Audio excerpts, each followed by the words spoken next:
यहाँ पर एक खबर अपने नाज़रीन को देते चले, अहम खबर आ गई है। TI के MNA आलमगीर खान के खिलाफ मुकदमा दर्ज। मुकदमा गुलशन इकबाल थाने में दर्ज किया गया है।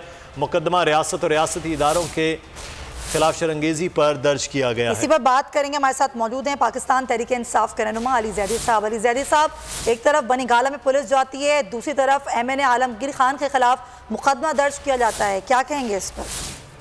देखिए, पहली बात है कि मेरी नज़र में ये बिल्कुल गलत मुकदमा दर्ज किया गया है, क्योंकि अगर आलमगीर ने वो डॉक्टरिंग की जो कहता है कि वो की, सारी दुनिया ने देखा, लेकिन फौरन जब उससे बात की थी फौरन उसने वो क्लीन भी कर दी और उसने ये क्लैरिफिकेशन भी दी, ट्वीट भी दी और वॉइस नोट भी छोड़ा कि जी मैंने ये किसी इदारे के खिलाफ नहीं की, मैंने आम पब्लिक के लिए की है, लेकिन फिर भी मैं कर देता हूँ। लेकिन जो ये और दूसरी बात, अगर FIR आज हुई तो रात को वहाँ उसके घर पे छापा मारने क्या करने गए थे?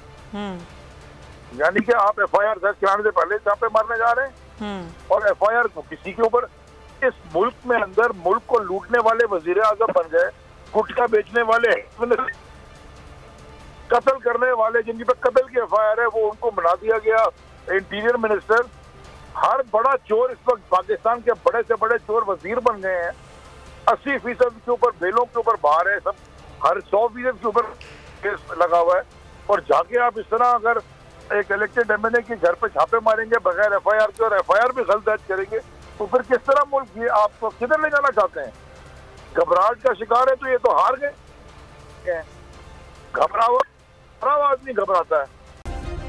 सब्सक्राइब करें और बेल दबाएं ताकि कोई खबर रह न जाए।